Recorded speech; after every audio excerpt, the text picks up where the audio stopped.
মানুষ তার ব্যবহারের জন্যই আরেকটা মানুষের মন থেকে উঠে যায়। মানুষের মনে, বিশেষ করে পুরুষদের মনে জায়গা করার জন্য খুব বেশি কিছুর কিন্তু দরকার হয় না। শুধু দরকার একটু সম্মান আর পরিবারের সবাইকে ভালোবাসা। আমরা এমন একটা সময় অতিক্রম করছি যেখানে কে কার থেকে বড় সেটা দেখানোটাই ইম্পর্ট্যান্ট হয়ে যাচ্ছে। কথায় কথায় ঝগড়া, কথা কাটাকাটি নিত্যদিনের সঙ্গীর মতোই নরমাল হয়ে যাচ্ছে। এভাবে সম্পর্ক টিকে থাকতে পারে না, আস্তে আস্তে ভাঙ্গনের দিকে আগায়। আজকাল বন্ধু বান্ধবদের মধ্যেও কেমন যেন ইগোস্টিক প্রবলেম শুরু হয়ে গেল।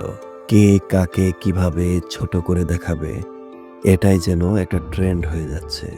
আমরা যারা 90s কিড, আসলে আমাদের মধ্যেই যেন প্রবলেমটা বেশি। কারণ এই অসুস্থ সমাজের অসুস্থ কাজ কারবার ভালো না লাগায় আমরাই যেন চুপ হয়ে যাই।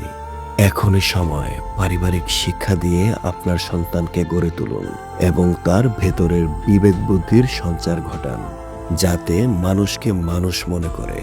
তা না হলে অদূর ভবিষ্যতে খুবই খারাপ পরিণতির দিকে যাব আমরা।